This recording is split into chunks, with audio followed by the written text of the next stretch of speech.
beware of narrative capture, whether you're a reporter or a citizen or a politician or a scientist. Sometimes they get captured by narratives too.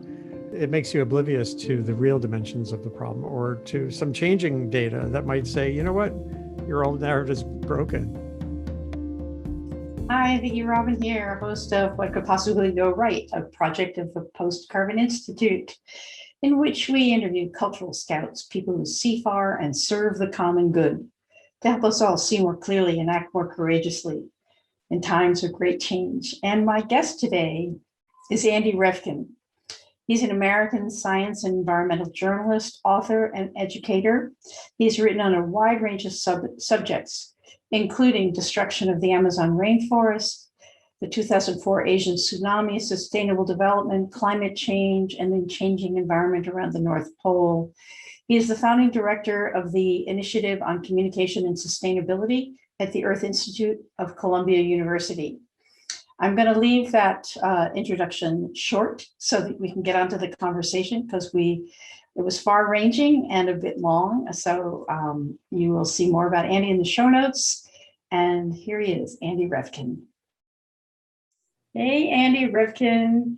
It is a great honor and pleasure to have you with me as my guest. I am a long admirer of your work, of telling stories we need to hear about our interlaced global crises, bundled currently under climate change, but they've been bundled under many headings for your entire career. And one of the things I love is you're not just an investigative journalist, you are a systems thinker, and you're an engaged citizen trying to both understand and impact the complex webs of cause and effect that humanity and the earth are now caught in. And I call my guests cultural scouts, and I see journalists as a particular breed of cultural scout. People whose job it is to scan the horizon for the emerging stories and to make sense of them, to translate them into, information, news we can use. And you are truly a guiding light in this regard and a mensch. So Thank you. I've watched your show where you circle so many topics relevant to global warming, from geoengineering to the pandemic, to disinformation, to the weather, to racial justice. And so now I want you to pull it all together for us through your own lens. So where do you see the light shining most brightly on the horizon? And what are the most promising trends, the interventions? Where can we put our own fingers on the scale as the world still turns? And fundamentally, Andy Revkin, what could possibly go right? Yeah, really. These days, that's a pretty good question because it feels so often that things have gone terribly wrong. I guess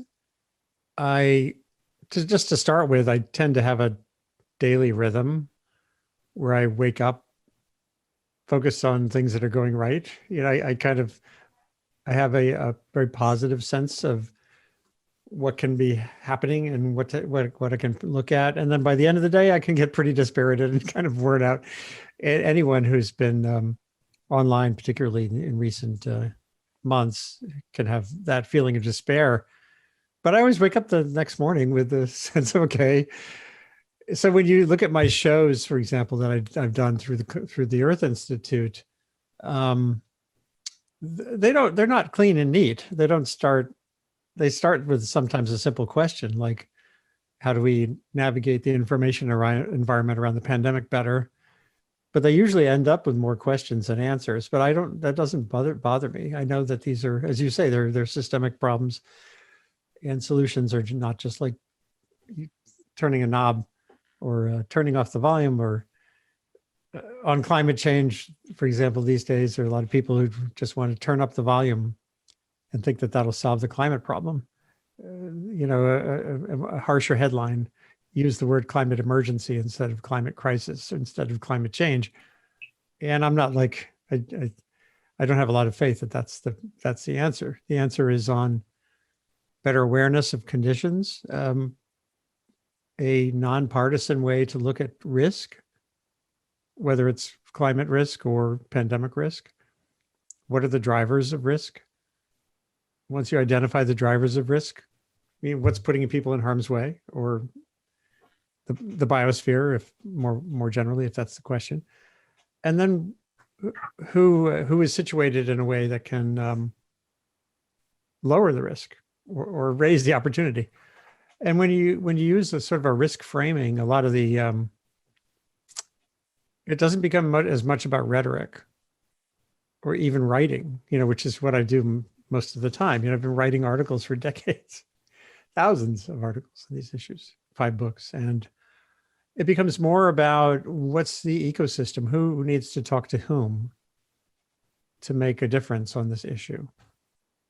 And that leads to my big aha after the first 30 years of journalism, or really, I guess 25 years, toward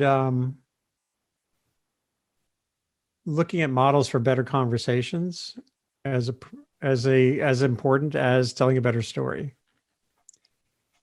The narrative, in fact, narratives can sometimes get in the way of solutions. I have been tweeting, for those on Twitter, the hashtag narrative capture, saying beware of narrative capture.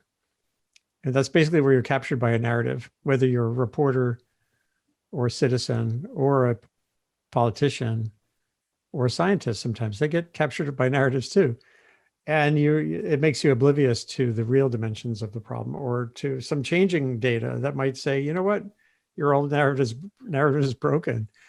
I experienced this many times as a journalist. And the pattern really became, the importance of breaking the pattern only became more important to me in recent years, as these examples piled up of a narrative where you thought it was something, and that because it's actually something else. And that's really an important part of the path forward, especially in complicated times like these.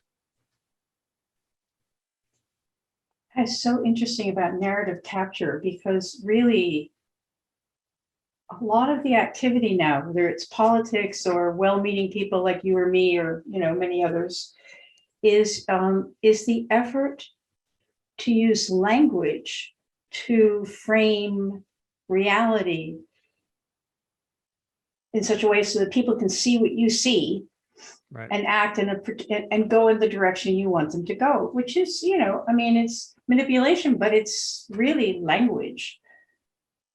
Watch out, there's an elephant. Yeah, it's the function of stories to guide us. And so in a way, I hear you saying we're sitting inside of both traditional stories and what do you call it, fabricated stories that are misleading us, even the well-intentioned ones.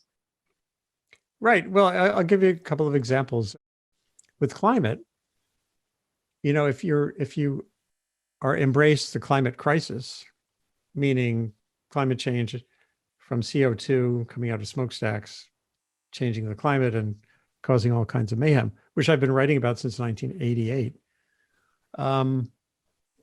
you can miss that even now, in most instances around the world, when people have homes that are flooded or windstorms wreak awful damage, or, well, let's focus on those examples. The reason for the surge in losses recently, wildfires too, California. Most of the thing that gets the headline is the losses, how many houses burned. And the biggest driver of that losses is not climate change. It's human change. It's where we build. California, it turns out California was built in the 20th century in a time that was weirdly wet. When you look at the timescale of centuries, the 20th century was really anomalously green in California. So we built a huge amount of vulnerability to a monster that's living in the climate system, extreme Western drought. And that, if you think it's all about CO2 and you start yelling at Exxon, which we need to do to reduce the emissions for long-term impact, that takes the onus off of looking at ourselves. And wow, we built an entire state worth of vulnerability in areas that were inevitably going to burn in a century that was anomalously wet. And that takes me again. So that says there's lots to do to reduce risk right now, even as we fight the big fight on climate change. So that's narrative capture is, and this is quite frequent in newsrooms too. It has to be, it's climate change, climate crisis. If your definition of the climate crisis is that there's also a vulnerability crisis, I'm fine with that. So it's kind of, narrative can get in the way of a real look at the real problems and solutions sometimes. I find it really interesting because, it's like New Orleans, like it's built in this alluvial plain, and in Katrina, it's like New Orleans has an identity, and it has not only an identity, but it has a history and a future. It has a process. It's a thing. And so, you look at where it's built and you say, that's a big risk. but you look at New Orleans, and it's a process. It's a history and a future and an identity and music and experiences. And it's like human experiences woven into that high risk choice. Or, the houses in California, or people who like wanted a view. And so they built on an alluvial plain. All of this right. It's part of the myopia, human myopia, that we can override natural systems. But once we've done that and built a life around the override, that creates a tremendous resistance to identify what the risk is. I think part of that narrative capture is that we don't want to see the truth because it might mean that our house is worthless. Exactly. No, and this happens all the time. So all of this is like the intersection. I think there's a piece of what you're saying is not just narrative capture in terms of, mindset, but it's a narrative capture in terms of people will not see what's obvious. Right. So what do we do about that, Andy? I guess this gets at one of the other big learnings that came to me starting around 2006. So I've been reporting on climate change starting in 1985, really, with nuclear winter, the chilling of the earth. If we put too much smoke into the atmosphere after a nuclear war, 1988, global warming, several thousand pieces since then. And it was only in 2006, it was the first time I recall interviewing a behavioral scientist about climate change, and a social scientist. She was a sociologist at UC Irvine, Helen Ingram. And she started laying out basic principles of understanding from social science that directly challenged me as a journalist, because it said basically information doesn't matter a lot of the time. That there's all this work on what's called cultural cognition, that we all wear glasses colored differently so that we look at the same facts and come away with different reactions, especially when issues are polarized, like abortion, gun rights, climate change now. And again, to me, I'd been winning prizes, writing really good stories about climate. Greenhouse gases are going into the atmosphere, and here's a really cool graphic showing you why that matters, and thinking that was going to change the landscape of what people do. It was a real important moment for me. And from then on, I dug in so much more in that arena that by 2010, when I left full-time journalism, partially because of this understanding, I took a position at Pace University where they asked me to come up with a title for my position. And it was senior fellow for environmental understanding, not environmental writing. And to me, that says a lot too. I was realizing I had faltered on that component of the communication landscape, the reception of information, the rejection of information, and how that even then translates into action. There are plenty of people who, when you ask them in a polling question, are deeply worried about global warming, but what are they doing about it? Not so much. So I've just decided to get more focused on efficacy than on art, the art of writing and the like. I could Mm, write lots more great stories about global warming and biodiversity loss, like my book on the Amazon. But I also am carefully interrogating myself about, is that the best use of my time at this time? In some instances, it is. I still write books, and I'm not stopping writing or communicating, but I'm trying to keep that bigger picture in mind too. yeah, something else that you said um, that I find provocative, and I'm wondering how where you go with it, is the idea that it's not so much about, the one-way communication of writing or, calls to action, it's about conversation. It's, and that actually is a way to disrupt narrative capture. Because if you can be in a conversation with somebody who doesn't see it quite like you do, you suddenly, the solidity of your narrative it's just tweaked a little bit. And if you can stay in curiosity rather than debate. So do you think that we need more conversation about this and not more reports Yeah, and what would that look like? Do you see it happening? it's out there.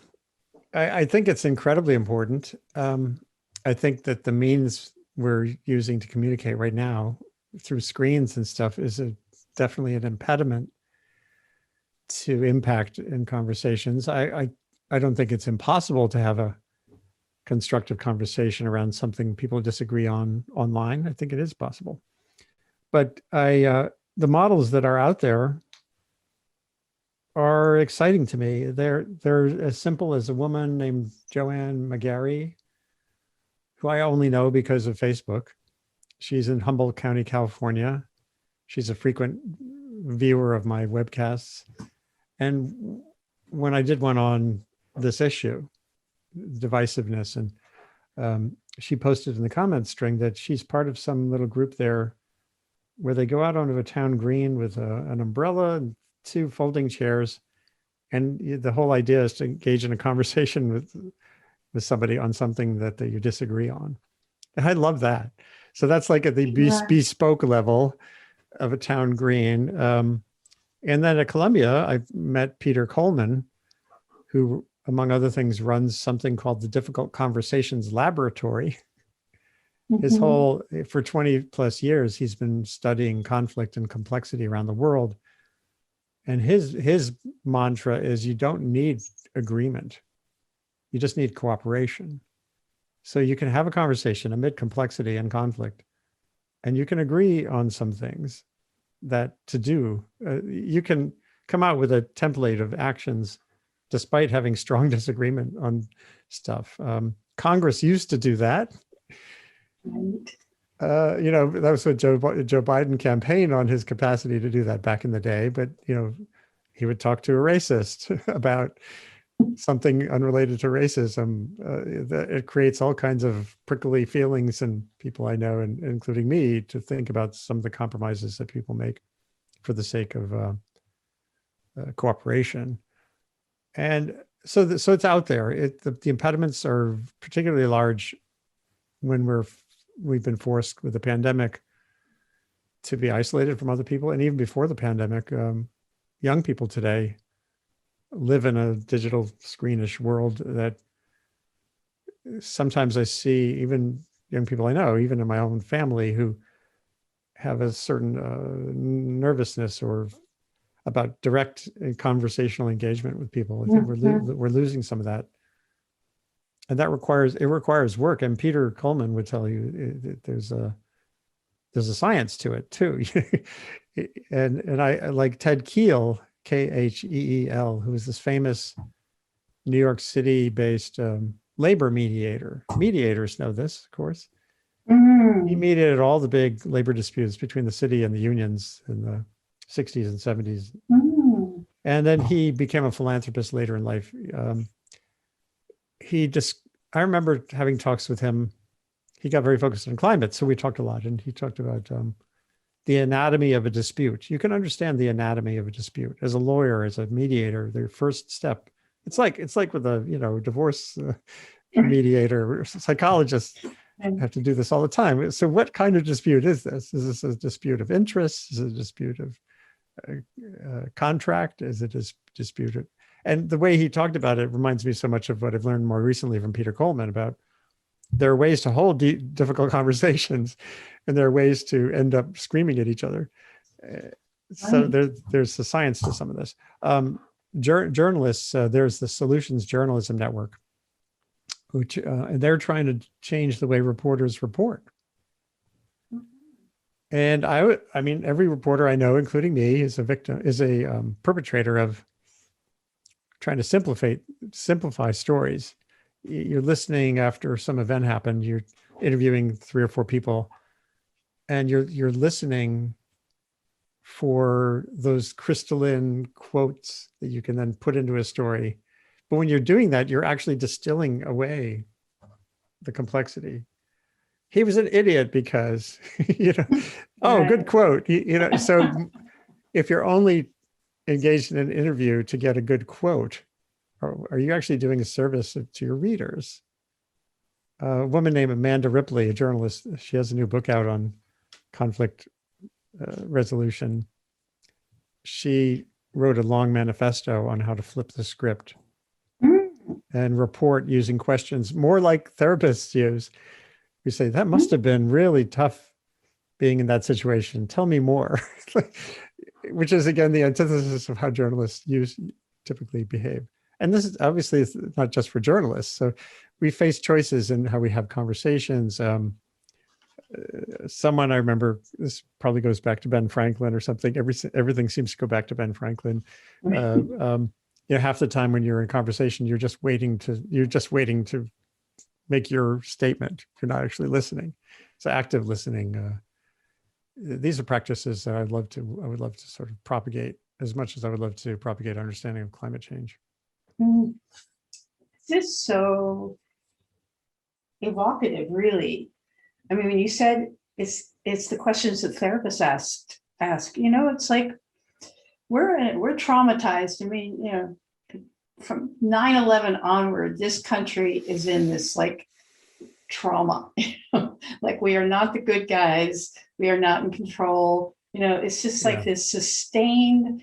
And you know, in psychology and therapy, you know, when somebody's in a trauma, you have to ease them out of the trauma before they can even begin to work on anything that's underlying. And so, is there some way in which some compassionate intervention in our traumatized psyches here in this, you know, sort of dominant nation, you know, and the world as well? So, I mean, and so as you say, you know, activists like to screaming at each other louder are actually, if we're in a traumatized collective experience and people are acting out of trauma, that's a frame to look at this. Then, you know, activists yelling at each other is just actually, oh man, it's making it so much worse. Yeah. And even so, stepping back from the discourse part, there's also a value in looking at the problem, like climate change or biodiversity loss, and these issues that have such scale challenges, both in time and space. The sixth extinction, you know, they're all best-selling book concepts, and they're paired usually with an urgent call to action that doesn't match the scale of the response of the problem. Exactly. So, and a lot of people understand this then, so they end up instinctively saying, well, there's nothing I can do. And that can lead to further paralysis. Now, another bit of a evolutionary moment for me came almost 10 years ago when I was lucky to go through most of my life. You know, I've had accidents and things have happened, but my first real mortality moment came in 2011 when I had a stroke, and it was very lucky. You know, it just people can Google for stroke, lucky, and Revkin and find lots of things I wrote about it. But you know, it really was my brain telling me, hey, you're mortal. I'm your brain. You kind of broke me. So just get used to that idea, as opposed to waking up in the morning, not thinking about my brain, using my brain to think, but Mm, not really thinking about the brain.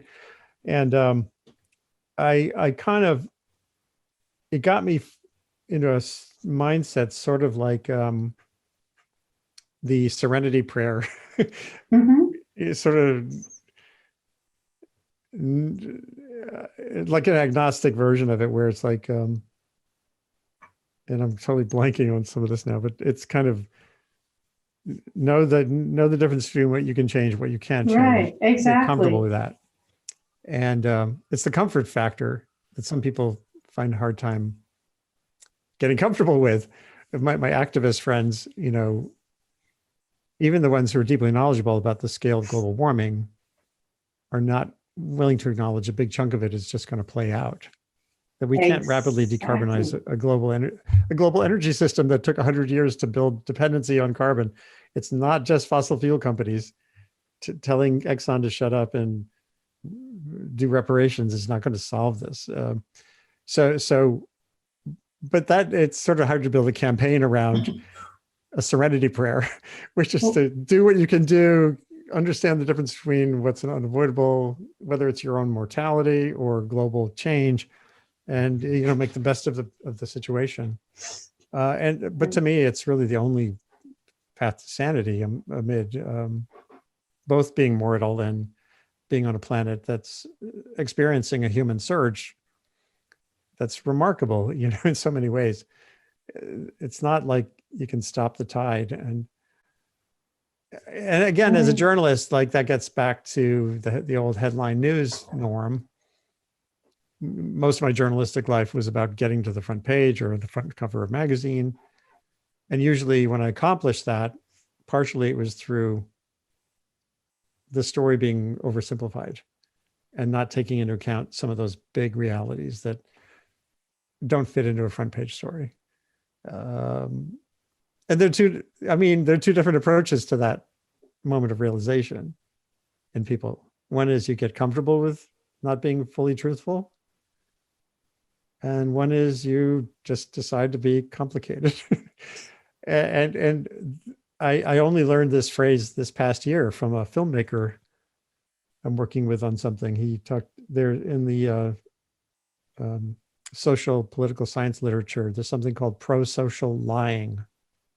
huh.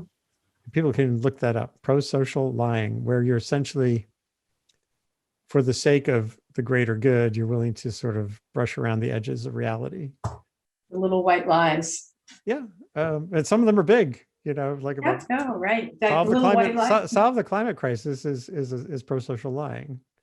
Totally. Yeah, it's just a little editorializing from Vicky is that I I don't think that we're going to get through this without maturation, without exactly what you're talking about, of like facing the things that cannot change and accepting those and changing, having the courage to change what I can and accept what I can't and know the difference. Right. That is really, Sarah, that's like a little instruction manual for growing up, growing out of sort of an addictive, immature mentality. And then when you get through that, when you go like, okay, it didn't seem like there would be any life after alcohol because that was everything. But now I'm sober and actually there's a lot of life. And so it's sort of that's where your risk assessment your is an interesting approach, because once you're an adult in the matter and not insisting that you live on an alluvial plain or that Right. you can pull the chestnuts out of the fire and you can be the hero or whatever. Once you're there, then you go like, okay, fine. What are the systems that we're managing and how do we produce the best outcome given what we have, not Right. what we wish we had or the story we've told ourselves about the idealized Garden of Eden that we once had. It's like, how do we participate in the life process that is all about living and dying and dead ends and opportunities and resilience? it's not an imposed story that an activist can craft that will inspire everybody to take a new direction. It's the fundamental story of, being a creature. This also gets to how we think about ourselves as a species. I think a lot of my environmental friends, and probably at some point I felt this way too, that we're a plague on the earth, that there's actually a voluntary extinction movement. It's very small. I know. We had the founder of it over to dinner one time. Ah, interesting. And I tend to have, again, some of this might just come through experience, being, as they say in Yiddish, an Altekocker, an older guy. I've gotten more comfortable with the nature of human nature. There are these extreme extremities, these sort of Trumpian extremities that I think I make my mind boggle. They boggle my mind. But if you look at us in the grand scheme of things, we still have made the world an interesting place, and we've done terrible things through history, both to other people and peoples, and to other species. Some of it unwittingly, some of it wittingly. And yet I still feel that overall we're kind of perfect in a way for this sort of weird landscape we live in right now. That's partially our own creation, partially a planet we still don't fully understand. I just did a session recently on the volcano in the La Soufrière volcano in St. Vincent and Grenadines. And it's been sitting there waiting to blow for a long time. Lots of lessons there about, as you were saying, about New Orleans, learning to live in temporary landscapes. And so what we want is adaptability. What we want is variety. A paper that was resonated with me hugely when I first read it in 2011, was written in 2003. It was on what's called response diversity in ecosystems as a source of resilience by a guy named Thomas Elmqvist in Stockholm. And what they looked through all the literature, and they found that basically the resilience of an ecosystem to an environmental stress is more a function of the diversity of responses that species that have a function in that ecosystem have to the stress than it is of the diversity of species. So you think of like a rainforest, well, you want to have lots of species and that gives you resilience. That's actually not demonstrated in science. It's the capacity for the species that do some function in the ecosystem to respond to a stress in many different ways so that you're not stuck. If every species just kind of hungered into its shell, then that would be a problem if the thing you had to do was run. And so I saw this paper. I've written about this in a piece where if anyone just Googles for response diversity in Revkin, they'd find it. In a social context, it then became clear to me that, you want to have edge pushers and you want to have go it aloners and you want to have communitarians and you want to have someone tending the fire. And if we all were edge pushers, H sapiens would not be here today. If we all were sit by the fire types, we would not be here today. So somehow part of that Serenity Prayer relates to embracing the perfect imperfectness of our nature as humans. I could talk to you forever, but I think that's a wrap. I think that's your pearl of wisdom. It's not a pearl, it's like a string of pearls, or maybe it's not even a string of pearls. It's like a bunch of little seashells that somebody put little holes in, because it's very diverse.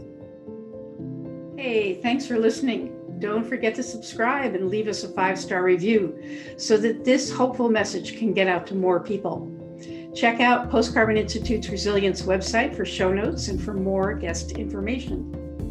Join us on Patreon and become a financial supporter of the show and for exclusive content and special online events. Thanks also to Cher Miller, Amy Burringrud, and Clara Winter, Post-Carbon Institute, plus production assistant Michelle Wig from frugalityandfreedom.com.